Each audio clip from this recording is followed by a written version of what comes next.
impossible to ignore. And they all come true. Impossible not to do. Impossible not to do. And now I tell you openly, you have my heart, so don't hurt me.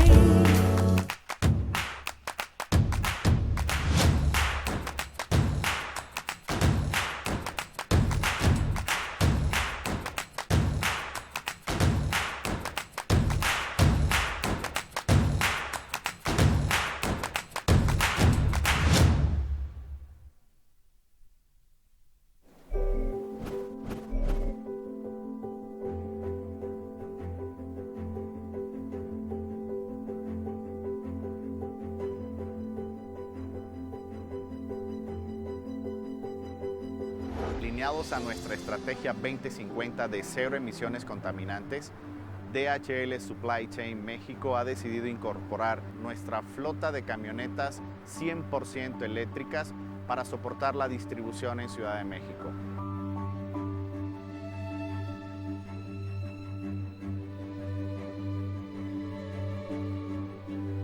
Esta estrategia estará soportando nuestra solución de Mall Logistics para entregas en centros comerciales de la ciudad.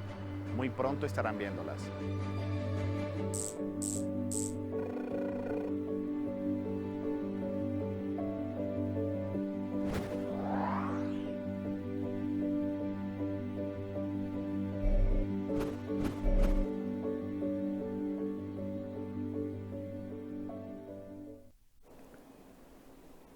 Buenas tardes a todos. Bienvenidos de vuelta al DHL Transportation Forum 2021.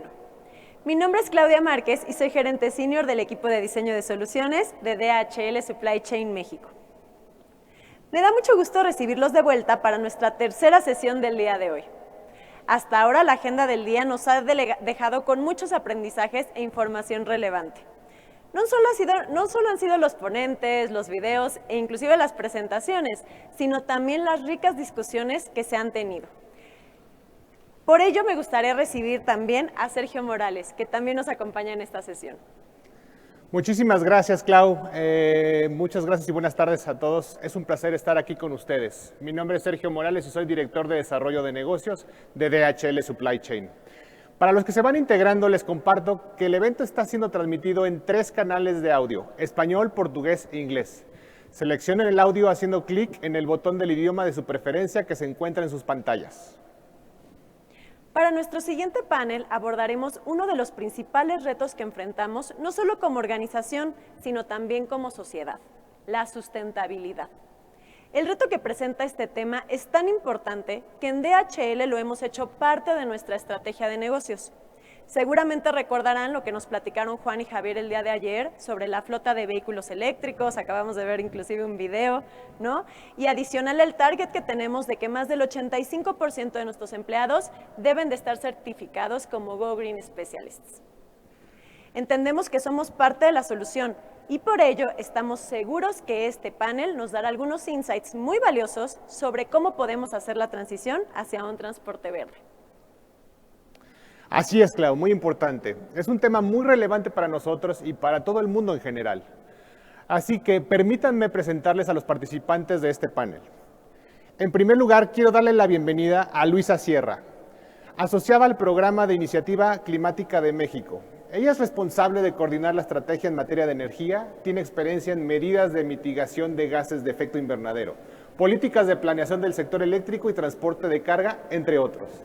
Luisa es arquitecta y cuenta con una maestría en planeación de desarrollo urbano por el University College of London. Estudió políticas públicas en el Washington Center y participó en el Energy and Climate Partnership of the Americas.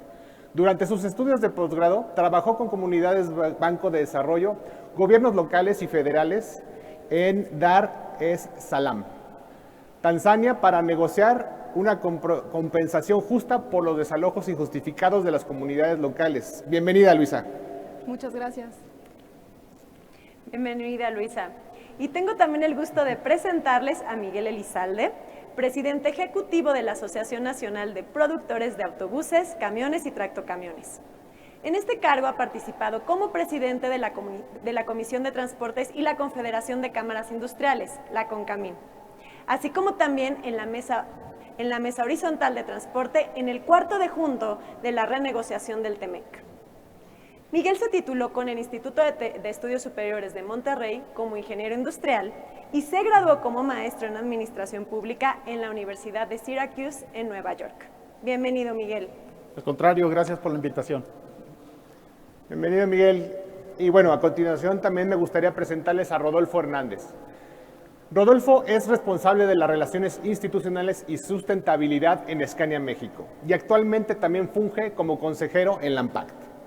Rodolfo ha colaborado en la Asociación Nacional de Transporte Privado, cabildeando con gobiernos y diseñando proyectos relativos a seguridad vial, normas técnicas y logística. En la parte gubernamental, dirigió la política pública en materia de logística y cadena de suministro en la Secretaría de Economía de 2007 a 2015. Bienvenido, Rodolfo. Gracias, un honor estar aquí. Y por parte de DHL nos acompaña también Braulio Quijano, gerente senior de transporte para el sector Life Sciences en DHL Supply Chain México. Bienvenido, Braulio. Gracias. Y finalmente me encantaría presentar también, demos la bienvenida a mi amigo Federico Nava, director de transporte en DHL Supply Chain México, quien junto con Braulio estará moderando esta sesión. Bienvenido. Gracias. Bueno, antes de comenzar, les recordamos que durante la sesión tendrán oportunidad de enviar sus preguntas a través del chat que se encuentra debajo de la transmisión. Por favor, utilicen este espacio únicamente para preguntas y coloquen la palabra pregunta dentro de su mensaje para poder identificarla. Con esto, damos inicio a este panel. Le cedo la palabra a Federico y a Braulio. Gracias, Clemen. Bueno, buenas tardes a todo nuestro auditorio, a mis colegas. Me da mucho gusto estar en este panel rodeado de expertos en materia de sustentabilidad logística, quienes nos platicarán un poco más y profundizaremos en el tema de cómo transicionamos hacia un transporte más verde. ¿Qué tal, Federico? ¿Qué tal? ¿Cómo están? Efectivamente, este es un panel bastante interesante que, como hemos visto en las sesiones anteriores, es una parte importante para DHL, donde tenemos que queremos ir en el 2050 a una parte sin emisiones, y es por eso que no lo podemos lograr si no tenemos a los partners con nosotros. Bueno, es un gran compromiso y como tal, en DHL Supply Chain nos hemos estado preparando año con año, implementando soluciones innovadoras para reducir nuestras emisiones. También nos apoyamos en el día a día con tecnología de punta, justamente para hacer más eficientes nuestras operaciones, usar más inteligentemente nuestros recursos y aprovechar mejor nuestros camiones. Así es, y creo que también es importante que veamos cuál es el impacto que tiene esto en el clima, en el ambiente, y por eso me gustaría que Luisa nos explicaras o nos platicaras un poco más. Con mucho gusto, Federico. Ya empiezo mi presentación entonces. Sí, por favor, Luisa. Bueno, buenas tardes a todos. Muchísimas gracias por la invitación y me da mucho gusto compartir el panel con estos panelistas. Yo les voy a platicar un poquito de la descarbonización del sector transporte de carga. Por el tiempo que tengo para la presentación, va a ser un poco general en términos de algunos aspectos como científicos, y les voy a dar algunas medidas que después mis colegas van a ahondar un poquito más en ellas. Entonces, en términos de descarbonización, ¿qué sabemos hoy en día, ¿no? Hoy en día el cambio climático es un tema bastante sonado a nivel global, ¿no? Esto no es una casualidad, sino ha sido el esfuerzo de muchísimos actores y de muchos recursos, el tener que movilizarlos para poder posicionar el tema y la agenda climática. Hoy en día sabemos, o como realmente nos referimos a cambio climático, es justo una emergencia climática. ¿Y por qué? Porque la estamos viviendo hoy en día. No es algo que va a suceder, es algo que ya está sucediendo. Mucho tiempo nos tomó reconocer justo que el cambio climático es real y lo más importante, que está afectando a todas las regiones del mundo. El cambio climático, en términos muy generales, es justo la variación del clima que persiste por largos periodos de tiempo. Este cambio puede ser provocado de manera natural, pero también por diferentes causas y actividades humanas. Desde el siglo XIX, la principal causa de cambio climático son las actividades humanas, principalmente la quema de combustibles. Hay un acuerdo global y que muy probablemente lo han escuchado, que es el Acuerdo de París. Este acuerdo nos dice que debemos de limitar la temperatura media global, bueno, el incremento de la temperatura media global en 2 grados centígrados y continuar los esfuerzos a 1.5 grados. Sin embargo, los últimos reportes del IPCC, que es el Panel Intergubernamental de Cambio Climático, nos dicen y nos demuestran que es necesario limitar dicho aumento a 1.5 grados centígrados. Hace unas semanas salió el último reporte del IPCC y nos dice que ya hemos aumentado la temperatura en 1.1 grados centígrados. Se estima que si seguimos con el mismo comportamiento y las mismas actividades, vamos a alcanzar el 1.5 grados entre 2030 y 2035. Y esto, muchos se preguntarán, ¿qué nos afecta, no? Las afectaciones son enormes y por el tiempo de la presentación no puedo ahondar en ellas. Sin embargo, se esperan que incrementen la frecuencia y la intensidad de las olas de calor, así como las lluvias intensas. Es probable que en 2/3 partes de las costas el nivel del mar aumente en 20%. También se esperan aumentos significativos en la frecuencia e intensidad de las olas de calor y las sequías. ¿A qué nos referimos con esto? Si antes sucedían sequías hace 10 años, ahora van a estar sucediendo cada vez más frecuentes. De hecho, hay algunas estimaciones que nos dicen que en los próximos 10 años dicha frecuencia va a ser cada 2 años. Y esto, por supuesto, es un factor clave también para el tema de incendios. Entonces, ante este contexto, la gran pregunta que la mayoría de las personas nos hacen es, ¿todavía estamos a tiempo de frenar el cambio climático? La respuesta es sí. Sí, pero se necesitan tomar acciones el día de hoy, no postergarlo, no decir que la planeación y cómo vamos a reaccionar, sino es tomar acciones el día de hoy y tomar reducciones de gases de efecto invernadero, como muy probablemente lo han escuchado como CO2 o CO2 equivalente, consistentes y significativas. Y más adelante voy a hablar un poquito de ella. Entonces, ¿por dónde empezamos, no? Como pueden ver en la gráfica, tenemos que saber dónde estamos emitiendo, cuáles son esos grandes sectores y dónde se puede empezar a atacar. A nivel global, emitimos 49.4 miles de millones de toneladas de CO2 equivalente. Aquí el sector energía representa el 73.2%. Dentro de este sector, el sector transporte ocupa el tercer lugar. Ese tercer lugar con un 16.2%, disculpen. Que ese contexto global es un poco diferente en el nacional y de hecho el sector transporte ocupa una posición más relevante, ¿no? A nivel nacional, el sector transporte es el segundo consumidor de gases de efecto invernadero, representando un 24%. De hecho, para el sector carretero de consumo de energía dentro del sector transporte representa aproximadamente el 70%. Y a nivel nacional, dicha cifra aumenta a más del 90%. Entonces, tomar acciones y tomar medidas para poder reducir dichas emisiones es clave. Ahora bien, si hablamos de proyecciones, como les comentaba, si seguimos la tendencia actual, las emisiones van a seguir creciendo. En la gráfica que muestro pueden ver como la línea verde es una proyección del 2020 al 2050 si asumiéramos que ninguna de las actividades o que vamos a seguir con los mismos patrones de consumo, disculpen. En ICM, esta gráfica, es solo para el sector transporte. Entonces, superaríamos las emisiones en 400 millones de toneladas de CO2 equivalente. En ICM justo hemos estimado el presupuesto de carbono. ¿Qué es el presupuesto de carbono? Bueno, el presupuesto de carbono es justo la cantidad de emisiones que tenemos permitido emitir para no sobrepasar en cierto tiempo, para no sobrepasar la temperatura en cierto rango.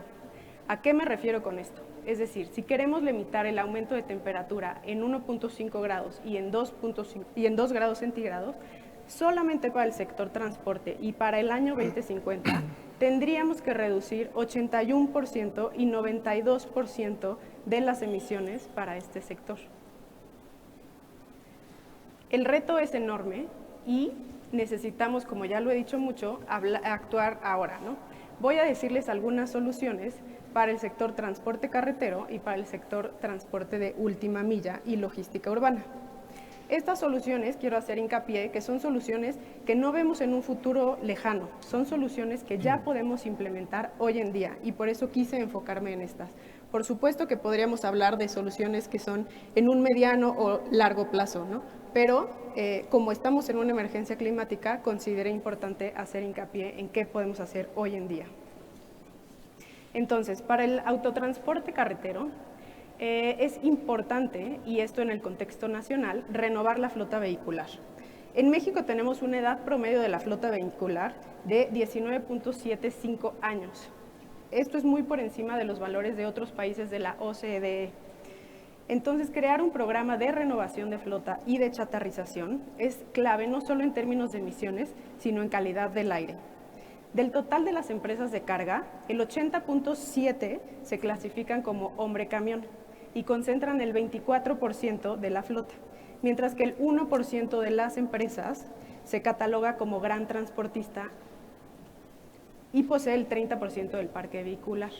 Estas últimas, por lo general, tienen la solvencia financiera para poder renovar su flota, por lo que los programas de renovación deberían de diseñarse con los hombres camión al centro de los programas. No digo que a los grandes transportistas se deba de excluir, solamente digo que es necesario ponerlos al centro de los programas para poder atender dichos actores.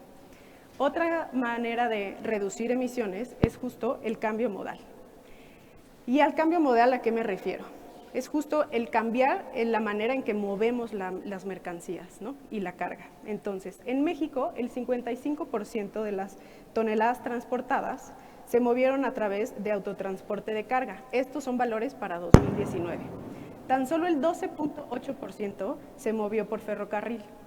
Hacer un cambio modal en la carga, usualmente movida por carretera a ferrocarril, resulta altamente efectivo, ya que el sector transporte de ferrocarril es 5 veces más eficiente en términos energéticos que el sector carretero. Además, se han visto y estimado algunas reducción de costos de precio por tonelada, por lo que implementarlo sería extraordinario en nuestro país. Claro, con esto necesitaríamos hacer un análisis de optimización de las cadenas e identificar en dónde y qué tipo de mercancía puede ser trasladada del sector transporte carretero al ferrocarril. Otra de las medidas, y ahora voy a hablar, bueno, es justo la parte de mejoramiento de cambio tecnológico, ¿no? Y es justo, existen ya actualmente vehículos híbridos que pueden ser implementados hoy en día. En términos eléctricos y sobre todo para transporte de carga de larga distancia, existen algunos retos que todavía deben de superarse. Y de hecho ahí el hidrógeno empieza a sonar como una solución un poco más factible. Ahora bien, voy a hablar de la última milla y por qué es importante atender la última milla. La última milla es importante atenderla porque por lo general es la parte menos eficiente, el 28% aproximadamente del costo total para mover una mercancía. Es importante que hablemos de la última milla y que empecemos a posicionarla tanto en el público como en el usuario final, porque para 2050 se espera que el 68% de la población viva en ciudades, ocasionando también en la demanda. De hecho, la demanda de la última milla para 2030 aumente un 78%. Tan solo en México, entre 2015 y 2016, las ventas de esos compradores en línea, el 78% vive en las ciudades. Atender este sector es clave en términos de emisiones, pero sobre todo en calidad del aire, porque en calidad del aire tenemos impactos a la salud directo a la población. Entonces, ¿qué se puede hacer? Una de las medidas que resulta atractiva, la implementación agrada mucho a los usuarios finales y de hecho DHL ya lo está utilizando, son justo implementar las bicicletas de carga. Las bicicletas de carga se encontró que resultan altamente efectivas. De hecho, un estudio en Londres y un pilotaje comprobó que se puede reducir casi un 50% las emisiones y casi un 40% los costos de distribución. Esto, por supuesto, que tiene que venir aunado de políticas de uso de suelo y también de centros de consolidación urbana. Los centros de consolidación urbana, que es de hecho la tercera medida que pueden ver en la diapositiva, también resultan altamente efectivos. Los centros de consolidación urbana permiten además la coordinación entre diferentes marcas. Claro que esto también representa un reto, pero es un reto necesario. Y por supuesto, una política de uso de suelo. También se tiene identificado el cambio tecnológico y, a diferencia del transporte de carga de larga distancia, en la última milla los vehículos eléctricos ya están siendo una medida efectiva. De hecho, tenemos, por ejemplo, empresas como Bimbo, entre otras, que ya están utilizando este tipo de vehículos para entregar en las ciudades sus productos. Entonces, necesitamos ver cómo podemos acelerar dicha penetración tecnológica. La última medida que me gustaría mencionar es justo otra que ha resultado efectiva y que de hecho en México en algunas ciudades ya se ha implementado. Es justo la restricción de zonas o restricción de zonas o restricción de horarios, ¿no? Esto permite un cambio tecnológico y lo que hace es que no te permiten entrar a cierta zona de la ciudad con un tipo de vehículo o restringir el horario de carga en ciertas zonas, por lo general centros históricos y por lo general zonas que tienen una densidad alta en las ciudades. Entonces, con esto me gustaría terminar mi intervención justo diciendo que el cambio climático es real. El cambio climático, si no queremos tener dichas afectaciones, que ya de hecho estamos viviendo, necesitamos implementar y coordinarnos entre varios actores. Necesitamos dejar de planear y dejar de ver cómo las cosas van a pasar a un futuro, más bien tenemos que identificar qué podemos hacer hoy en día, cómo nos podemos coordinar y necesitamos incrementar sí o sí la voluntad. Y no hablo solo de voluntad política, hablo también de voluntad de empresas, de sector privado, de sector público y de los ciudadanos. Es importante comunicar los impactos. La verdad incomoda, pero es una verdad que tenemos que escuchar y que tenemos que actuar, porque si no, vamos a estar viendo y pagando costos muy altos. Comentar el día de hoy. Muchas gracias. Wow. Gracias, Luisa, por recordar y la relevancia de nuestras acciones, ¿no?, en cuanto a actuar urgentemente para la descarbonización. Gracias, Luisa. Vamos contigo, Miguel, por favor, si nos platicas desde el punto de vista de las tendencias del mercado en cuanto a los productores de autobuses, camiones y tractocamiones, por favor. Con mucho gusto, Braulio, con mucho gusto, Federico, y gracias por la invitación a este foro. Bueno, nosotros representamos a la Asociación Nacional de Productores de Autobuses, Camiones y Tractocamiones, ANPAC, y tenemos, primero, algunos dirán que es ANPAC, bueno, tenemos 14 asociados con 10 plantas productoras de vehículos pesados en México y 2 plantas de remanufactura de motores en México. El impacto que tienen nuestros vehículos en el autotransporte es hasta, digamos, la generación de empleos de 2,5 millones de empleos. La gran mayoría de estos son conductores de los vehículos y hasta el 6% del PIB. Y por supuesto que somos industria automotriz, donde si juntamos a las autopartes y vehículos ligeros, en México representan hasta 1,9 millones de empleos y hasta 3,4% del Producto Interno Bruto. Somos México el primer exportador de tractocamiones en el mundo, cuarto exportador de vehículos de carga y pasaje a nivel mundial, cuarto productor de vehículos de carga y 10º productor de los autobuses. Y esto lo logramos con la generación de 80,000 empleos, de los cuales 24,000 son directos. Ahora, somos esenciales, lo vemos desde la entrega de paquetería y mensajería por nuestros amigos de DHL, y somos esenciales porque también transportamos en estos vehículos el oxígeno, las medicinas, los alimentos. La industria mexicana fabricamos activos productivos, no fabricamos bienes de lujo. Entonces, prácticamente el 100% de las mercancías en algún momento u otro de reparto y distribución pasa por un vehículo pesado. 96% de los pasajeros entre entidades federativas, 83% de la carga terrestre, y en las ciudades el 41% de los trabajadores y 27% de los estudiantes se mueven en autobús. Este es el impacto que tenemos con nuestros vehículos en la economía, la movilidad y la logística. Muy breve presentaré un par de láminas de las cifras. ¿Por qué es importante darle seguimiento a las cifras? Porque básicamente es la renovación vehicular. Por cada vehículo nuevo y cada vehículo viejo que se sustituye, está reduciendo emisiones, está formando. Entonces, sí estamos comparados con el año pasado, las cifras a julio, de hecho el día de mañana publica INEGI las cifras del mes de agosto, vemos un crecimiento del 45.9% en mayoreo, 22.3% en menudeo, muy lejos de nuestro año récord del 2007 de 53,000 unidades y lejos del potencial de mercado de 67,000 unidades. En producción vamos 33% arriba respecto al año pasado y en exportación 38.7% respecto al año pasado.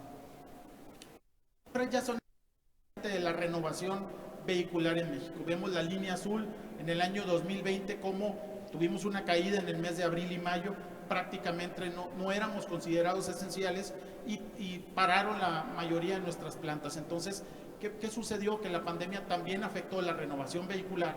Entonces, esto afecta obviamente a mediano y largo plazo la reducción de emisiones. Ya la línea amarilla que vemos 2021, vemos cómo hemos recuperado los niveles, pero todavía estamos lejos de los niveles prepandemia, que son la línea gris y verde del 2018 y el 2020. Entonces, muy importante el seguimiento a las ventas de vehículos nuevos, porque prácticamente nos dice qué tanto estamos reduciendo emisiones. Ahora, como industria, fomentamos 15 de los 17 objetivos de desarrollo sostenible de la Agenda 2030 de las Naciones. No voy a entrar. Firmamos como AMPAC adherirnos al Pacto Mundial de los Objetivos de Desarrollo Sostenible de esta agenda y vamos a continuar fomentando. Parte precisamente de esto es estar en eventos como en este, que fomentamos, por supuesto, la renovación vehicular y la verdad mejorar el medio ambiente. Ahora, ¿qué tecnologías tenemos disponibles para poder lograr esta reducción de emisiones? Tenemos vehículos a diésel, que son la gran mayoría que tenemos en México. Ahora vamos a ver cada vez mayor una participación de los que requieren trabajo a azufre, que reducen considerablemente las emisiones tanto de NOxes y material particulado. Tenemos vehículos en biocombustibles, combustibles sintéticos, tenemos vehículos también a gas natural, vehículos híbridos, vehículos con celdas de hidrógeno y vehículos eléctricos. Prácticamente, ya sea de manera pilotaje o ya tipos de tecnologías en México, en menor medida, obviamente celdas de hidrógeno están en algún tipo de prototipos, pero lo que son diésel, de ultrabajo azufre, biocombustibles, gas natural, híbridos y eléctricos, ya son parte del presente. En esta gráfica tratamos de ver cómo vamos a ver la transición hacia un transporte verde en México. Si tenemos al día de hoy una edad promedio de la flota, como comentaba Luisa, de más de 19 años, eso quiere decir que por cada vehículo nuevo está circulando un vehículo de 38 años. Entonces, sí va a seguir viendo diésel en el futuro, porque no hay una cultura de renovación de la flota en México. Hay una cultura de conservar el vehículo cuando lo que deberíamos hacer es conservar digamos un micronegocio rentable y no tanto la posesión del vehículo y buscar esquemas de financiamiento, arrendamiento para poder sustituir la flota más antigua por más nueva. Entonces vamos a ver vehículos a diésel, sí, por algunos años más, pero cada vez mayor presencia de biocombustibles, combustibles sintéticos, vehículos a gas natural, híbridos y eléctricos, y yo creo que ya en unos años más veremos tal vez circulando en carreteras y en las ciudades vehículos con celdas de hidrógeno. ¿Qué se necesita para poder impulsar esto? Y precisamente para reducir el impacto de las cifras que nos comentaba Luisa de la temperatura a nivel mundial, primero, infraestructura energética. De todo esto, desde el diésel del trabajo a azufre, desde las, digamos, electrolineras hasta las estaciones de gas natural. En su momento necesitaremos contar con dónde poder abastecernos de hidrógeno. Entonces, eso es fundamental, porque la tecnología ya existe, ya la tenemos. La infraestructura va a ser uno de los temas importantes. Ahora, si tienes infraestructura y tienes la tecnología, juega otro papel importante. En la parte de abajo de la gráfica vemos la regulación y la supervisión. Hay que recordar que en México el gran reto es que de las 140,000 empresas tan solo registradas en SCT, más del 80% son micros y pequeños. sí son a los que les cuesta más trabajo renovar estos vehículos, son los que requieren más de apoyo de financiamiento y requieren más de apoyo de incentivos verdes. Y al igual, el que estos empresarios tal vez no puedan dar el salto de un vehículo de 38 años de pero sí a un seminuevo. La empresa que vende ese vehículo seminuevo es una técnica muy limpia. Esto le llamamos nosotros un vehicular en cadena. Es a 3 empresas de autotransporte, una destruye un vehículo, que sería lo ideal, que ya no circulan los vehículos obsoletos, una vehículo seminuevo compra el vehículo más nuevo. Entonces, fomentar el mercado secundario con incentivos y financiamiento y fomentar con incentivos verdes también y financiamiento la adquisición de los vehículos más nuevos, creemos que es parte de la solución. Ahora, no solo hablemos de términos de medio ambiente, voy a ser muy breve, viene una interacción, comentaban del crecimiento de la compra en términos de comercio electrónico, cómo va creciendo sustancialmente, y en un futuro vamos a ver mucho más aspectos de carga automatizada, drones en el reparto, robots en la misma carga de los vehículos de la última milla. Entonces viene un cambio tecnológico muy importante, es decir, no solo va a ser en términos de medio ambiente, sino también como la parte logística de la entrega de estos, cada vez los vamos a ir viendo. Y para cerrar, solo aprovecho para invitarlos, en menos de un mes tenemos nuestro encuentro virtual de negocios de Expo Transporte Unpacked, y del 4 al 8 de octubre, y pueden visitar nuestra página expotransporte.com y concluir que nosotros comprometidos como industria automotriz de vehículos pesados con el medio ambiente, necesitamos trabajar en infraestructura energética, en financiamiento, para poder lograr sustituir esta flota. Es decir, la industria automotriz de vehículos pesados somos parte de la solución y una parte muy importante. Hemos invertido muchos recursos, muchos, no días ni semanas, sino años en obtener estas tecnologías que son las más avanzadas posible, que son tecnologías que más adelante también nos platicará Rodolfo, y hay que tener una solución integral. Incentivos verdes, financiamiento, profesionalización al micro y pequeño empresario, actualización del marco regulatorio y supervisión del marco regulatorio para poder impulsar la renovación vehicular y continuar salvando vidas. Muchas gracias. Muchas gracias, Miguel. Datos muy interesantes que nos acabas de presentar y esperemos estar en esa exposición en un mes ahí visitándolos. Después de esto, Miguel, quisiera que nos dieras tu participación aquí en todas las tecnologías nuevas que vienen y cuál es tu punto de vista. Muchas gracias. ¿Se escucha bien? Creo. Sí, se escucha bien. Bueno, ya me facilita mucho que Luisa y Miguel hayan pavimentado el camino. Y ya lo mencionaba, el transporte es importantísimo. Aquí vemos una gráfica, por ejemplo, de las emisiones de CO2 que se producen en México por actividad. Y entonces, pues sí, la que produce CO2 con 35% es el sector transporte. Entonces, ahí ya a lo que nos lleva es que tenemos una responsabilidad enorme. Somos, altamente contaminantes, pero ahí mismo es donde está nuestra oportunidad, porque lo que hagamos tendrá una repercusión importante, importantísima de hecho. Entonces ahí vemos el sector transporte, el industrial. Entonces, debido a esta enorme importancia que tenemos, debido a este enorme que tiene el sector, de eso debemos de traducirlos en estrategias de sustentabilidad muy robustas. Entonces, solo poniendo un ejemplo, lo que tenemos en Scania, más allá del transporte sustentable, que voy a hablar de la eficiencia, el transporte inteligente, los vehículos conectados, en fin, toda esta parte que ya se ha hablado y se seguirá hablando en este foro, también hay una línea en el que debemos utilizarnos, aprovechar esto para hacer este evento para hacer el énfasis, que más allá de la sustentabilidad ambiental, también existe económica y que perder de vista los derechos humanos y laborales, cuestiones anticorrupción, seguridad y salud. Por supuesto que México es un tema muy importante, y también los recursos y las reducciones que tiene la empresa al interior, ¿no? Entonces, no hay que olvidar esto. Entonces, ahora, yéndome a la parte de transporte sustentable, ¿cómo hacer hacia un sistema más limpio y donde existan más combustibles? Creo que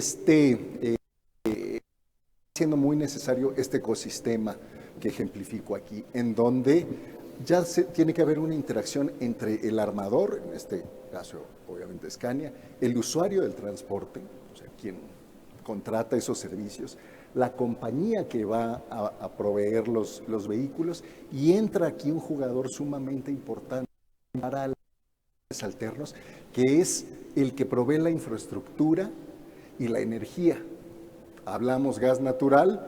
Los últimos desarrollos que se han hecho en México han sido posibles gracias a que a lo mejor hay un gobierno interesado en el sistema de transporte natural, pero quien lo va a desarrollar, quien va a llevar a tu vehículo y quien te va a proveer de la energía, se vuelve un jugador fundamental en el desarrollo de esos negocios. Si hablamos de gas natural, si hablamos de gas natural licuado, si hablamos de biocombustibles, si hablamos de electricidad, va a ser lo mismo. Este tipo de jugadores ya va a tener mucho que decir en el ecosistema, y ya tenemos que ir todos juntos para desarrollar este tipo de proyectos. No se trata ya solo que el cliente compre un vehículo, que tiene que estar alineado y apuntado hacia hacer la transición a un transporte más limpio. Quiero también hacer énfasis en la matriz energética en México, es decir, o sea, todo lo que se está ofertando en el país. Entonces vemos cómo en la base, con el verde más oscuro, se ha ido incrementando la oferta a través de, ¿no? Lo cual, digamos, pues no es bastante bueno para el país. El siguiente, vemos cómo el índice de gasolina se ha mantenido, en los últimos años ha ido bajando esta oferta, y cómo se ha incrementado la oferta de gas natural, que es la tercera franja de abajo hacia arriba. Esto lo que nos lleva es que pues, somos un país atado a los combustibles fósiles. El 89% de la oferta disponible pues, es eso. Y vemos también, otro dato interesante es que las energías renovables se han mantenido, pero no han tenido un gran desarrollo como el que requiere el país. Y se habla del sector transporte en específico, pues vemos como el 99.7% de la energía que utiliza el transporte, pues es producido por gasolina. Totalmente atados a la gasolina y el diésel, y esto es importante tomarlo en cuenta porque, como dice Miguel, aún en 2050, ya cuando sean unas ciudades de ciencia ficción, pues vamos a tener vehículos a diésel más limpios, seguramente van a emitir mucho menos partículas, pero ahí van a estar con nosotros. Entonces, esto a lo que me lleva, es que no esperemos un día mágico en donde todos los vehículos cambien y todos los vehículos sean eléctricos y no contaminen. Creo que eso, y ya lo apuntaba Luisa, no va a pasar. A mí me parece que hay que apostarle y hay que hacer algo que también recalcaba Luisa ahora. A mí me sorprende mucho que ya que ya empezamos a ser muy familiares con el tema de los eléctricos, ahora ya estamos hablando de hidrógeno. Entonces es como si no estuviéramos hablando en el presente. Entonces, parafraseando a un tenista, Arthur Ashe, decía, para llegar a la excelencia, pues empieza donde estás, usa lo que tienes y haz lo que puedas. Entonces, ¿qué es lo que tenemos? Y pues una serie, ya Miguel, la industria automotriz en México es muy fuerte y tiene muchas opciones. Y aquí tomo este ejemplo, ¿no? Trabajar con lo que se tiene. Bueno, tenemos diésel. No está disponible el diésel limpio en todo el país, bueno, pero hay algunos jugadores que lo pueden tener. Aquí como un early adopter, tomo esto de un pantallazo de la página de Scania, en donde empresas muy importantes, pues bueno, ellos ya tienen la posibilidad de controlar el diésel que están consumiendo, pues ellos dan un paso adelante y adoptan la nueva tecnología del diésel, que esto va durante mucho tiempo. El gas natural ya está. Hace 5 años teníamos muy poquitas estaciones de servicio. Hoy ya tenemos alrededor de 50 centradas en el norte del país, pero bueno, ya están. Es un combustible más barato que el diésel. Reduce en 90% las partículas suspendidas. También tiene un buen desempeño en la reducción de NOxes. Es mucho más silencioso que el diésel. En fin, está y es una opción que usando cada vez más en el ámbito de la carga y en el ámbito del pasaje. Y ahora mismo también tenemos la oportunidad con gas natural licuado, por ejemplo, donde ya en Scania tenemos esa opción para el país. Es inclusive más o menos las mismas características que el gas natural lo que también hace que tengan una autonomía mucho mayor. Eso también existe ahora mismo en el país y está disponible. Y yo insistiría mucho en nuestro vehículo a gas natural también acepta. Se ha explorado, creo que es algo que se ha explorado muy poco, y es una cuestión de política pública en el agro, porque pues con todos estos mercados mayoristas que tenemos, por ejemplo, pueden ser una extraordinaria fuente de gas de biocombustible, para transportar las experiencias que hemos aprendido en Scania. Y bueno, ya me queda poco tiempo, evidentemente los eléctricos. Pero aquí lo que quiero insistir en es que no vamos a tener todo tipo de vehículos eléctricos en 5 años. Es un desarrollo ahorita. Y como vemos en la gráfica, que va de 2020 a 2030, en un mundo de urbanos, ya como lo estamos viendo, con vehículos vehículos de pasajeros en sistemas de transporte público.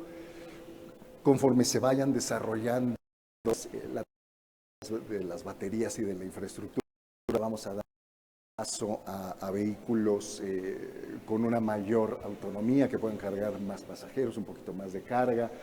Después a pasar pueden estar transitando entre ciudades hasta, más o menos estamos calculando, 2030, donde ya haya un desarrollo de vehículos pesados, muy grandes, con gran capacidad de carga y que puedan tener una gran autonomía. Entonces, eso también hay que tomarlo en cuenta, porque si bien hay que atender el ámbito urbano y hay que irnos preparando, tenemos tiempo para empezar a ver en el ámbito de las carreteras federales, ¿no?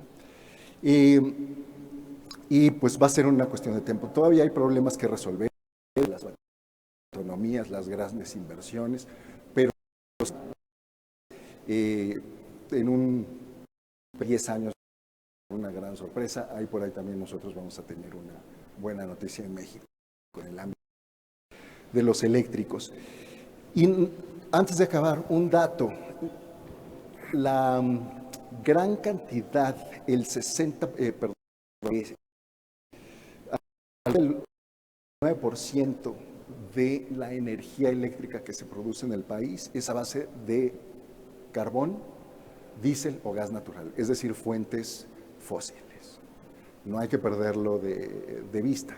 Entonces, sobre todo, y aquí ya casi a punto de cerrar, este es un ejercicio que hizo Scania en Suecia, en donde en la primera gráfica de la izquierda se muestra toda la huella de CO2 en toda la vida útil del camión. Entonces, ahí vemos como un vehículo a diésel, la parte naranja es lo que el CO2 que se produce en la producción misma del vehículo. El azul más clarito es el CO2 que se produce por la producción del combustible y el transporte de ese combustible hasta el tanque del vehículo. Y la parte azul es lo que se emite por el escape. Entonces, evidentemente, pues la parte azul, que es todo lo que va a emitir del escape en la vida útil del vehículo, pues es un montón. La siguiente gráfica, la de al lado, representa a un vehículo eléctrico, en donde pues en la producción genera mucho más CO2, más o menos el doble, pues por la producción de las baterías, ¿no? Que son contaminantes. Después hay un porcentaje de CO2 importante produciéndose la energía eléctrica y transportándola hasta la ciudad, pero ya vemos como en la vida útil del escape, pues ahí es muy poquito, ¿no? Lo que se produce, y ahí, según estos cálculos, hay una más o menos 38%, no son números tan exactos, pero estamos hablando de 38% de reducción de CO2, comparando vehículos equivalentes entre diésel y eléctricos. Pero si toda esa energía eléctrica que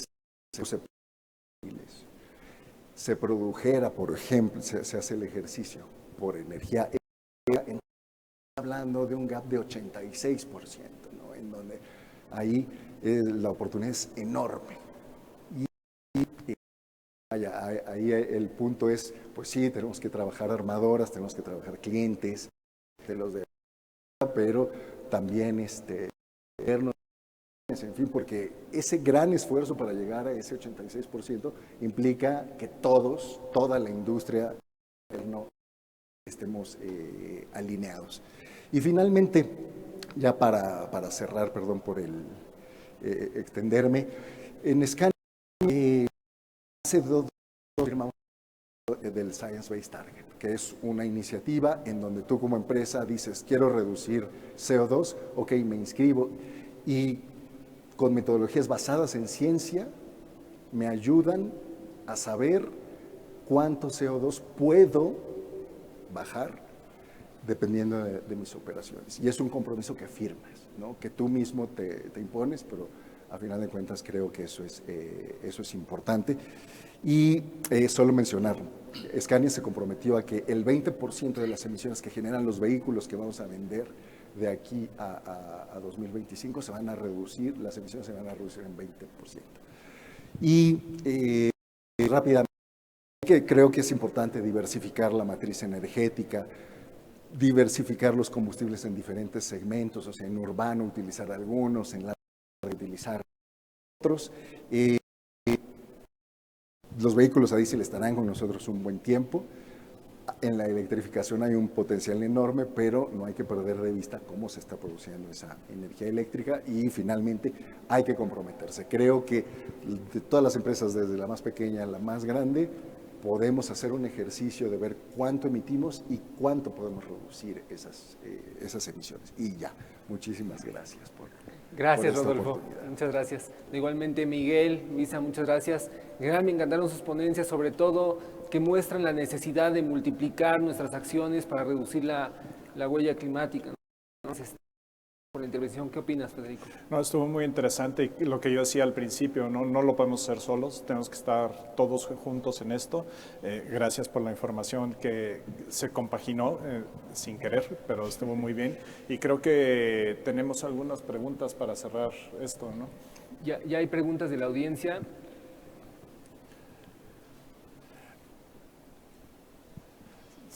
Sí. Sí, la primera es, ¿qué tan preparado ven el mercado mexicano de la adopción justamente de nuevos combustibles y o tecnologías para esta nueva reducción del... Sí. Por favor. Sí. Nos falta en cuanto a mercado en términos de barreras. Creo que es importante decir que tenemos que superar varias barreras.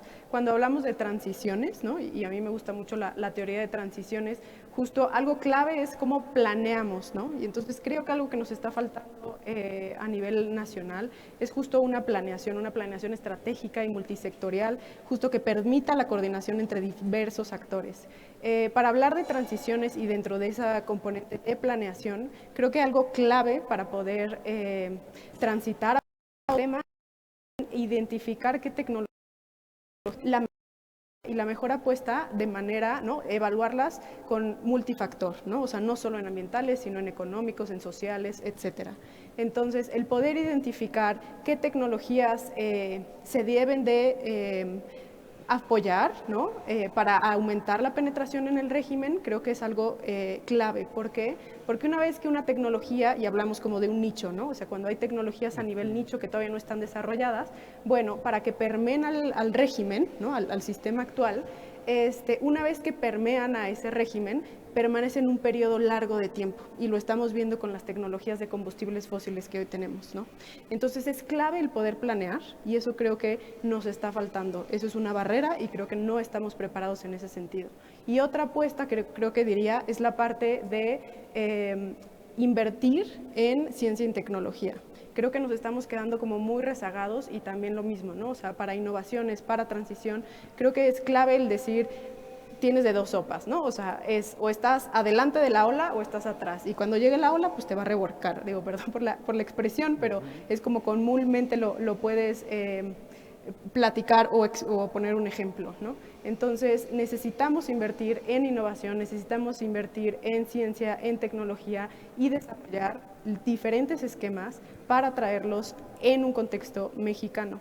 Otra de las barreras principales, ¿no?, o sea, que encuentro para poder hablar de estos sistemas, sí, por supuesto, es la falta de instrumentos económicos y principalmente el pongamos un precio al carbono. Sé que es sumamente polémico, pero por supuesto que podría tener beneficios sustanciales para acelerar dicha transición. Podrían listar muchas otras como infraestructura, costos y demás, pero estoy segura que los demás ponentes también podrían elaborar, y no quisiera acaparar el espacio. Gracias. Complementando nomás lo que ya ha comentado Luisa, yo diría, en México tenemos un gran tema. Podemos tener la tecnología, que ya la tenemos, la infraestructura que ya comenté, aún teniendo la infraestructura, pero el gran reto está en temas de renovación vehicular del micro y pequeño empresario. Lamentablemente es el que tiene la flota más antigua y que puede ser más ineficiente. Entonces, enfocarnos a cómo lograr que, si no puede dar el salto al vehículo nuevo, lo dé al vehículo tal vez más limpio del que tiene. Esa es la flota más contaminante, también puede ser la más insegura. Entonces, ayudar al micro y pequeño empresario a renovar su flota, que lo va a hacer más competitivo, y a mediano y largo plazo, al ser competitivo, va a poder ya tener una renovación vehicular sin necesidad tal vez de un incentivo directo. Yo solo agregaría que hay una base sumamente importante y que tiene consciente. A veces creemos que esto es un poco por legislación o por un cambio tecnológico que tiene que hacerse, pero realmente si concientizamos que Tabasco puede quedar inundado, inhabitable, 50 grados centígrados en Mérida en algunos años, pues, o sea, eso internalizarlo y actuar en consecuencia, por una parte. Y la otra, creo que las empresas grandes, y no digo transnacionales o no, sino grandes, creo que están teniendo una gran conciencia de esto, del cambio climático, y lo que yo estoy viendo es que están permeando a esto también que comenta Miguel, de esa conciencia, bajarla a sus proveedores y tratar de hacer una renovación en escalera. Yo ahí creo que esa podría ser una buena cuña para entrarle al problema. Han platicado de una planeación estratégica, varias cosas o alternativas de combustibles que tenemos, y surge la duda también de si tenemos combustibles alternos y si consideramos la geografía, orografía de México, que es muy diferente, un recorrido corto a un recorrido largo, ¿qué tendremos que hacer para poder hacer ese cambio?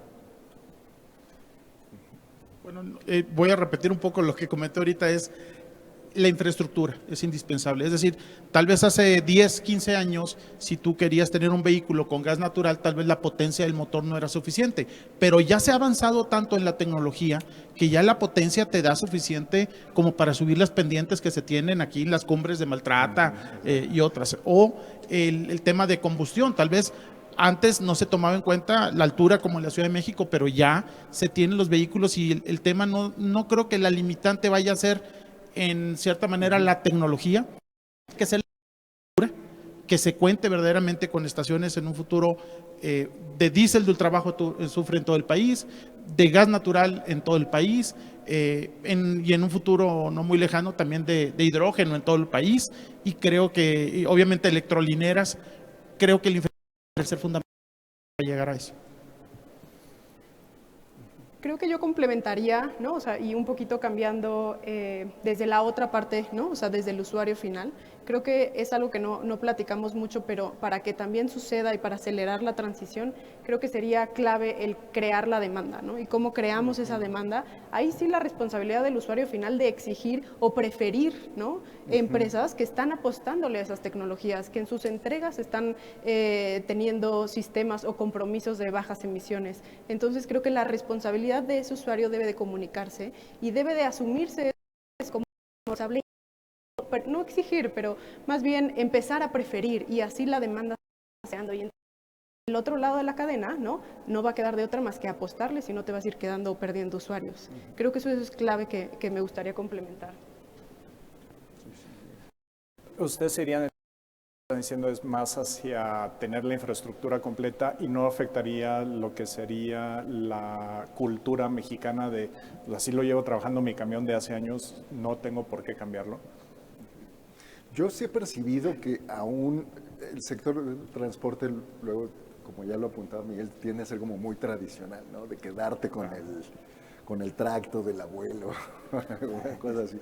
Pero yo lo que he visto es que ya las empresas 100% mexicanas, familiares, le están apostando a los cambios tecnológicos, porque no nada más se trata del combustible, ¿no? Ya cuando empiezan a ver el vehículo conectado y que ya pueden saber en dónde está y pueden saber si el vehículo, si está siendo operado bien, si el operador tiene buenos hábitos de manejo por todos los sensores que tiene, por los sensores de seguridad. En fin, yo creo que ya es un mercado que está perdiendo esta cuestión de la tradición, está siendo muy, muy innovador.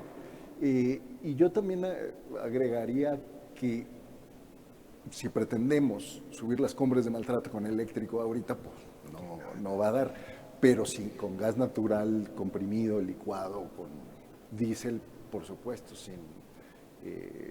sin problema. Entonces, yo creo que sí se está dinamizando mucho, pero muchos actores, que la complejidad es que más actores, mayor número de actores, tenemos que estar alineados, ¿no?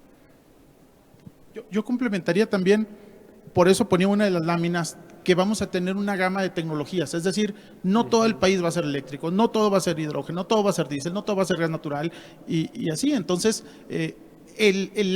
tú vas a decidir. Hay que recordar que estos vehículos son vehículos comerciales, son vehículos que se utilizan para hacer negocio.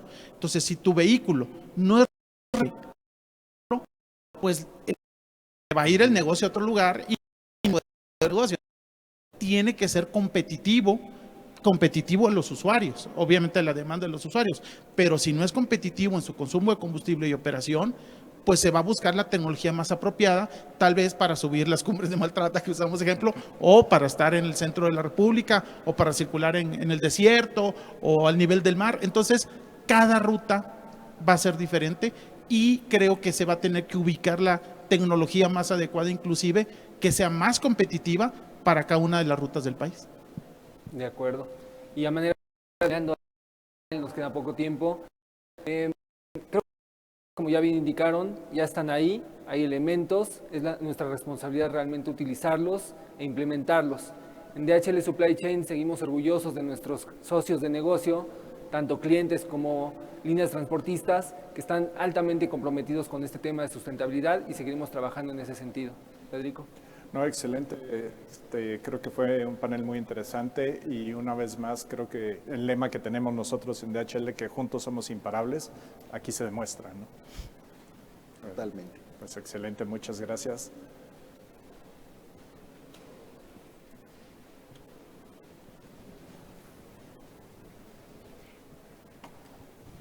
Bueno, pues muchas gracias Luisa, Miguel, Rodolfo por esta plática tan interesante y también gracias Braulio y Federico por haberla moderado de manera tan interesante igual. De igual forma les agradecemos a todos ustedes que nos acompañaron para descubrir cómo hacer la transición a un transporte más verde. Durante los próximos días estarán recibiendo una encuesta al correo electrónico en el que se registraron. Por favor, ayúdenos a responderla y a compartir sus comentarios para que podamos considerar sus sugerencias en nuestras próximas ediciones. Una vez más, los invitamos a seguir compartiendo en sus redes sociales esta experiencia, ya sea con sus mensajes, fotos del evento y comentarios. Todas las opiniones son bienvenidas.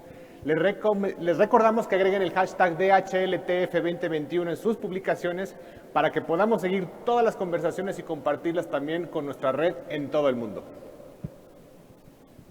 Y bueno, a continuación vamos a tener que hacer una pausa de 2 horas en la transmisión. Sin embargo, los esperamos de vuelta a las 3 de la tarde, hora del Centro de México, para nuestra sesión Garantizando un transporte de carga seguro, donde tendremos expertos en materia de seguridad. No se la pierdan.